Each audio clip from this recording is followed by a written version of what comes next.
کھڑا ہوں، ان کے ٹکڑوں سے اعزاز پا کر تاجداروں کی صف میں کھڑا ہوں۔ اس کرم کو مگر کیا کہو گے، میں نے مانا میں سب سے برا ہوں۔ اس کرم کو مگر کیا کہو گے، میں نے مانا میں سب سے برا ہوں۔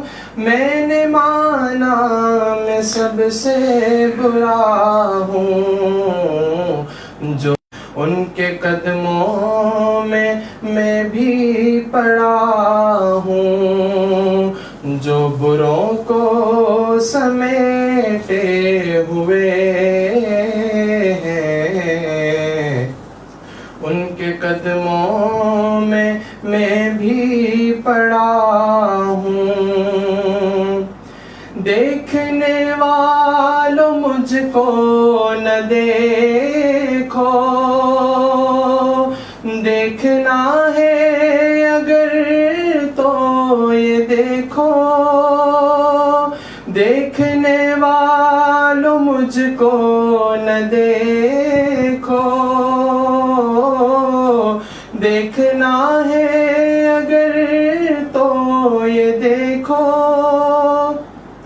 دیکھنا ہے اگر تو یہ دیکھو، کس کے دامن سے وابستہ ہوں میں، کون والی ہے کس کا گدا ہوں۔ دیکھتا ہوں جب ان کی عطائیں، بھول جاتا ہوں اپنی خطائیں۔ دیکھتا ہوں جب ان کی عطائیں، بھول جاتا ہوں اپنی خطائیں، بھول جاتا ہوں اپنی خطائیں۔ سر ندامت سے اٹھتا نہیں ہے، جب میں اپنی طرف دیکھتا ہوں۔ سر ندامت سے اٹھتا نہیں ہے، جب میں اپنی طرف دیکھتا ہوں۔ شافع مذنبی کے کرم نے لاج رکھ لی میرے کھوٹے پن کی۔ شافع مذنبی کے کرم نے لاج رکھ لی میرے کھوٹے پن کی، لاج رکھ لی میرے کھوٹے پن کی۔ نسبتوں کا کرم ہے یہ خالد، کھوٹا ہوتے ہوئے بھی کھرا ہوں۔ نسبتوں کا کرم ہے یہ خالد، کھوٹا ہوتے ہوئے بھی کھرا ہوں۔ اپنی نسبت سے میں کچھ نہیں ہوں، اس کرم کی بدولت بڑا ہوں۔ ان کے ٹکڑوں سے اعزاز پا کر تاجداروں کی صف میں کھڑا ہوں۔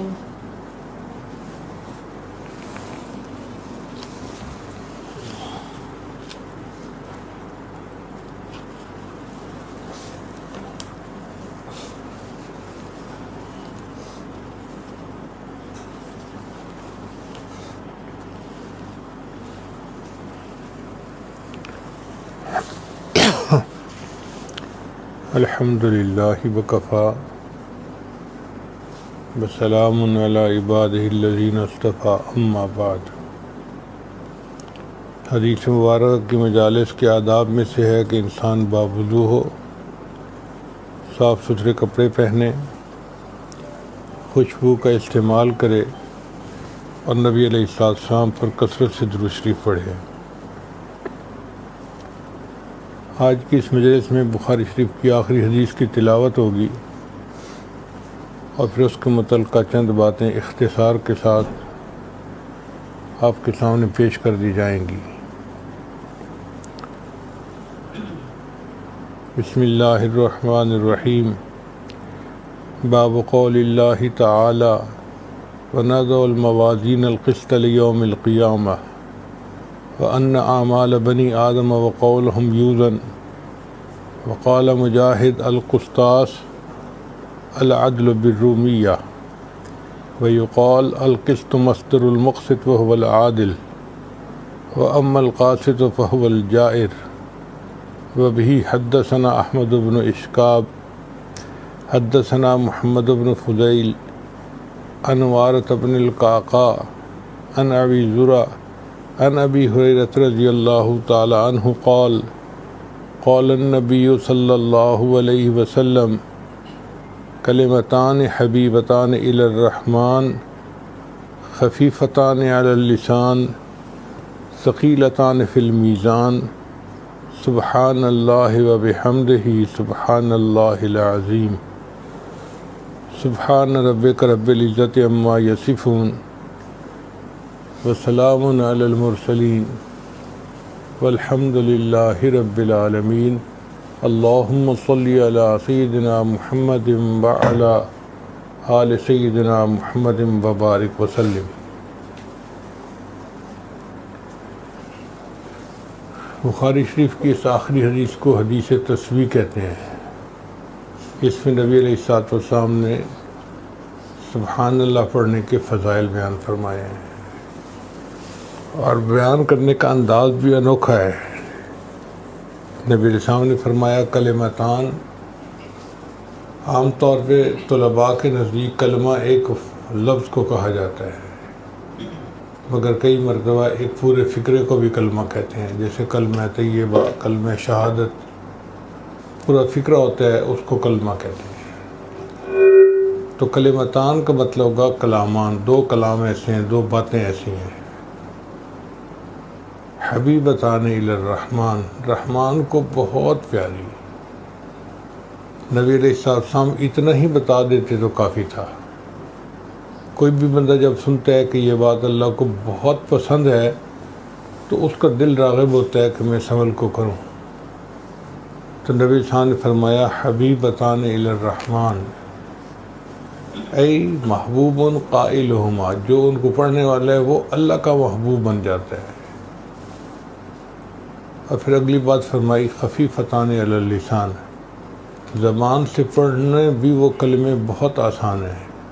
کچھ حروف ایسے ہیں جن کا زبان سے نکالنا مشکل ہوتا ہے، جیسے حروف قلقلہ، قطب جد یا حروف استعلاء، خص ضغط قز، ان کو نکالنا مشکل ہوتا ہے، مگر جو حروف ان کلاموں میں ہے وہ بہت آسان ہے زبان سے نکالنا۔ تو اور طبیعت راغب ہو گئی کہ اللہ کو پیارے بھی ہیں اور زبان سے پڑھنے آسان بھی ہیں۔ پھر نبی صلی اللہ علیہ وسلم نے تیسری بات بنائی کہ ثقیلتان فی المیزان، وہ میزان میں بہت بھاری ہوں گے، نیکیوں کے پلڑے کو جھکا دیں گے۔ اب اتنا سننے کے بعد تو سامع کا دل کہتا ہے کہ بھئی ہمیں جلدی بتائیں، ہم بھی پڑھیں۔ یہ نبی علیہ السلام کی بات کا اچھوتا پن ہے کہ آپ نے ایسی نہیں بات بتا دی، پہلے ایسی بات کہی کہ دل میں شوق پیدا ہو اور پھر وہ باتیں بتائیں۔ اب تین باتیں ذہن میں رکھیے، دو باتیں ایسی ہیں رحمان کو بہت پیاری ہیں، زبان سے پڑھنے بہت آسان ہے، اور میزان کے اندر قیامت کے دن بہت بھاری ہوں گی۔ اب وہ باتیں کون سی ہیں؟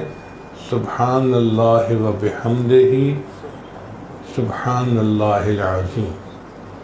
سبحان اللہ کا کیا معنی ہے؟ اے اللہ آپ پاک ہیں، آپ میں کوئی عیب نہیں، کوئی کمی نہیں، کوئی کوتاہی نہیں۔ یہ بھی تعریف کا ایک انداز ہوتا ہے۔ چونکہ طالبات کی کلاس ہے تو میں ایک مثال سے بات سمجھاتا ہوں کہ اگر کسی لڑکی کے رشتے پسند کرنے کا موقع آئے تو بات کرنے کے انداز دو طرح سے ہوتے ہیں۔ لڑکی بڑی خوبصورت ہے، بڑی پڑھی لکھی ہے، بڑی نیک ہے، بڑے اچھے گھرانے کی ہے۔ اب یہ اس کی تعریفیں ہیں جو بندہ کر رہا ہے، اور ایک تعریف کا انداز یہ بھی ہے، جاہل نہیں ہے، ضدی نہیں ہے، کامچور نہیں ہے۔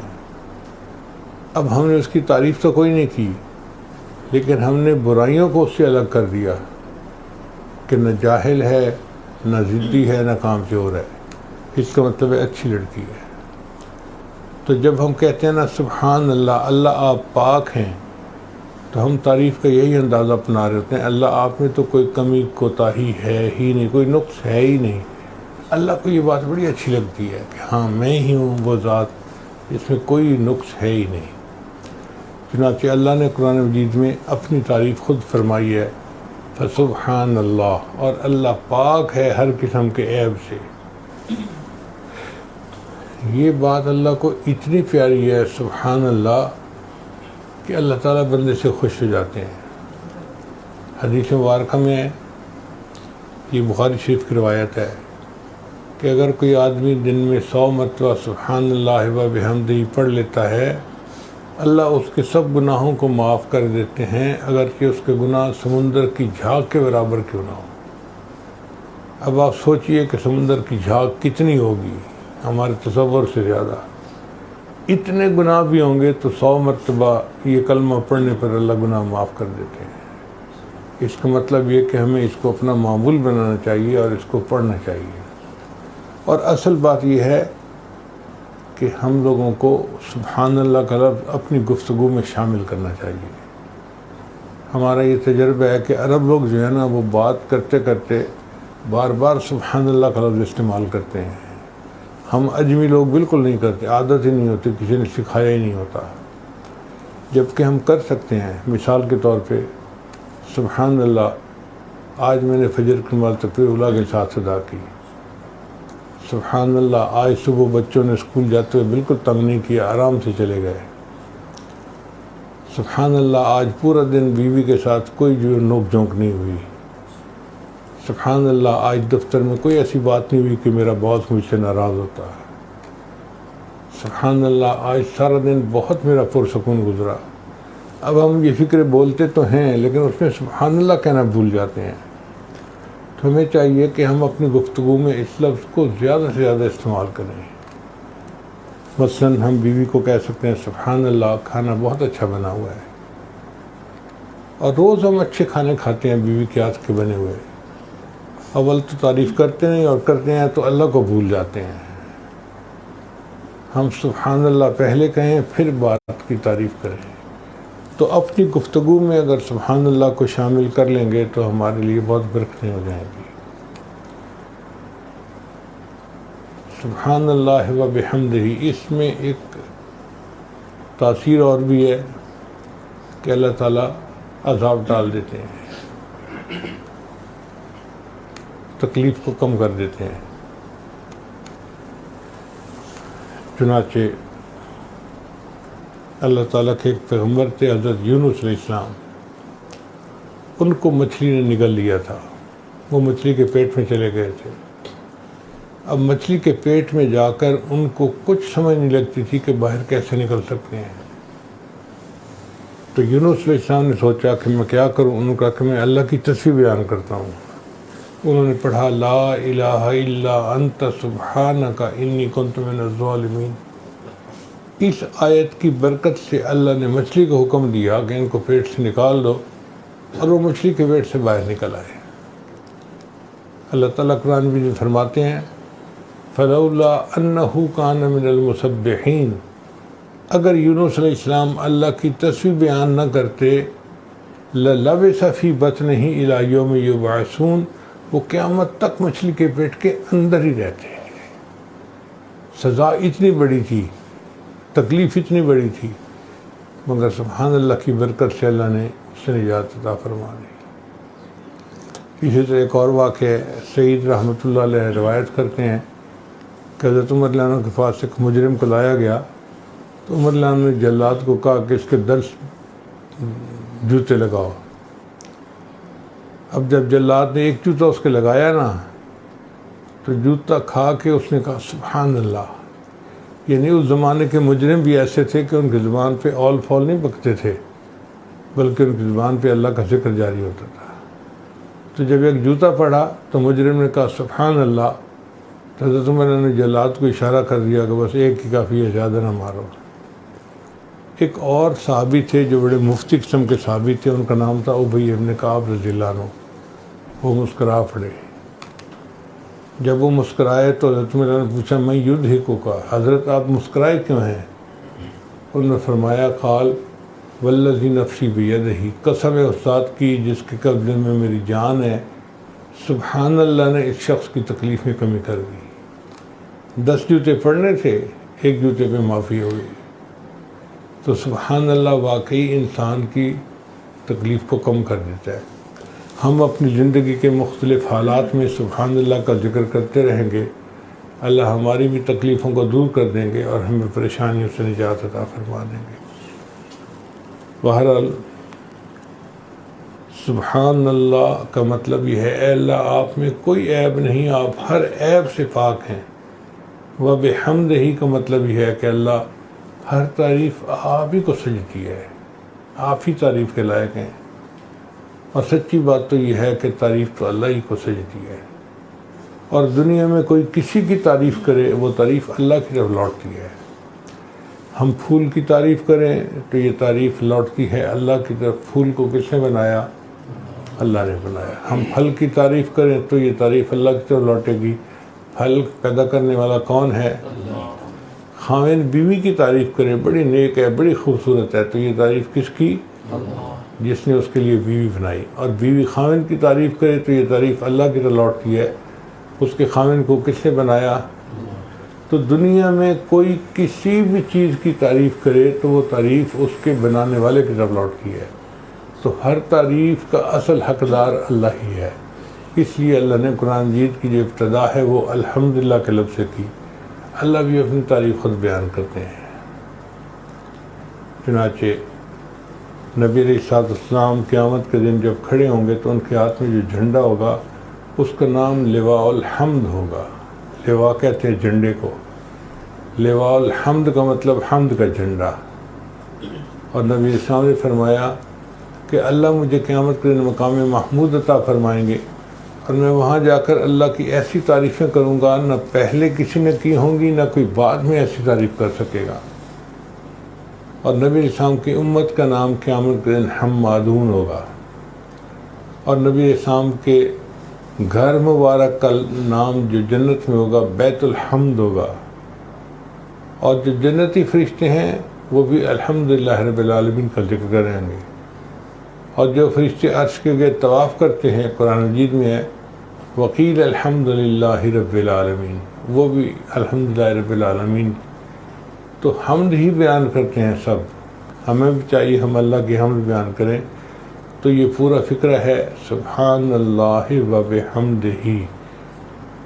حدیث مبارکہ میں آتا ہے کہ جو بندہ سبحان اللہ پڑھتا ہے تو آدھا پلڑا نیکیوں کے ساتھ بھر جاتا ہے، والحمدللہ تملأہ، اور اگر وہ والحمدللہ بھی پڑھ لیتا ہے تو پورا پلڑا نیکیوں سے بھر جاتا ہے۔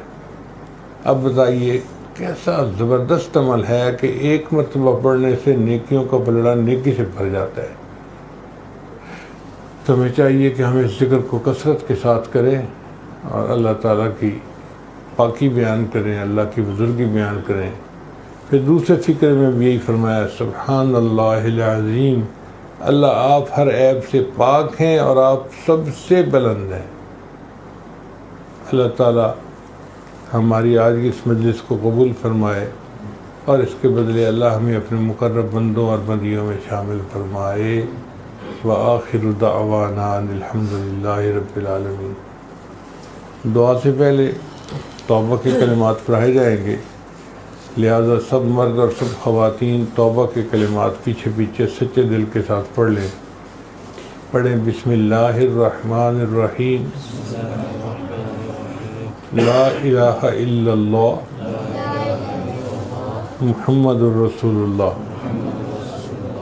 آمنت باللہ وملائکتہ وکتبہ ورسلہ والیوم الآخر والقدر خیرہ وشرہ من اللہ تعالی والبعث بعد الموت۔ آمنت باللہ کما ہوا باسمائہ وصفاتہ وقبلت جمیع احکامہ اقرار باللسان وتصدیق بالقلب۔ اشہد ان لا الہ الا اللہ واشہد ان محمدا عبدہ ورسولہ۔ استغفر اللہ ربی من کل ذنب واتوب الیہ برحمتک یا ارحم الراحمین۔ ان کلمات کو پڑھنے سے ہم تو بتائے ہو چکے ہیں، چند معمولات ہیں جن کو باقاعدگی سے کریں گے تو اللہ تعالیٰ دل کو منور کریں گے۔ ان میں پہلا عمل ہے 100 مرتبہ استغفار صبح و شام پڑھنا، استغفر اللہ ربی من کل ذنب واتوب الیہ۔ دوسرا عمل ہے 100 مرتبہ درود شریف صبح و شام پڑھنا، اللہم صلی علی سیدنا محمد وعلی آل سیدنا محمد وبارک وسلم۔ تیسرا عمل ہے قرآن مجید کی تلاوت روزانہ کرنا، ایک پارہ پڑھیں، آدھا پارہ پڑھیں، پاؤ پڑھیں ضرور۔ چوتھا عمل ہے چلتے پھرتے ہر وقت دل میں اللہ کو یاد رکھنا، دست بکار دل بیار، ہاتھ کام کاج میں مشغول، دل اللہ تعالیٰ کی یاد میں مشغول۔ اور پانچویں چیز ہے مراقبہ۔ وہ مراقبہ ان سب وظائف کا نچوڑ اور لب لباب ہے۔ طریقہ یہ ہے کہ جب آپ نماز پڑھ کے فارغ ہوں تو تھوڑی دیر کے لیے اللہ سے لو لگا کے تار جوڑ کے بیٹھ جائیں۔ اللہ کی رحمت آ رہی ہے، میرے دل میں سما رہی ہے، میرے دل کی ظلمت اور سیاہی دور ہو رہی ہے، اور میرا دل کہہ رہا ہے اللہ اللہ اللہ اللہ۔ بس آپ اس تصور میں بیٹھیں گے تو دل میں اللہ کی محبت بڑھے گی اور آپ اس کی حرارت کو خود محسوس کریں گے۔ دعا کر لیجیے۔ سبحان ربی العلی وحب، اللہم صلی علی سیدنا محمد وعلی آل سیدنا محمد وبارک وسلم۔ اے رب کریم، ہم آپ کے عاجز مسکین بندے ہیں، ہمارے گناہوں کو معاف فرما، خطاؤں سے درگزر فرما، عیبوں کی پردہ پوشی فرما۔ اے اللہ اس جامعہ کو دن دگنی رات چوگنی ترقی نصیب فرما۔ جتنی طالبات ہیں سب کو اپنی مقبول بندیوں میں شامل فرما، جتنی معلمات ہیں ان کو اپنی مقبول بندیوں میں شامل فرما۔ اے اللہ جو ادارے کا اہتمام انتظام انصرام چلا رہی ہیں ان کو بھی اپنی مقبول بندیوں میں شامل فرما۔ اللہ زین العابدین صاحب کے رزق میں برکت عطا فرما، ان کی عزت میں برکت عطا فرما، ان کو اولادوں کی خوشیاں نصیب فرما، اس گھر کو برکتوں کے ساتھ آباد فرما، خوشیوں کے ساتھ آباد فرما، نیکی کے ساتھ آباد فرما۔ اے اللہ ہماری ان دعاؤں کو اپنی رحمت سے قبول فرما۔ جتنے حاضرین مجلس مرد ہیں یا عورتیں ہیں سب کے گناہوں کو معاف فرما، اور آج کی اس مجلس میں اٹھنے سے پہلے اللہ ہم سب کی بخشش فرما۔ ہماری ان دعاؤں کو اپنی رحمت سے قبول فرما۔ اے اللہ جو بچیاں آج بخاری شریف کی آخری حدیث پڑھ چکی ہیں، اللہ اب وہ جوانی کی عمر کو پہنچ چکی، ان کو نیک دیندار قدردان رشتے نصیب فرما، ماں باپ کے لیے ان کے فرض ادا کرنے آسان فرما۔ صلی اللہ تعالیٰ علی حبیبی سیدنا محمد و آلہ و اصحابہ اجمعین برحمتک یا ارحم الراحمین.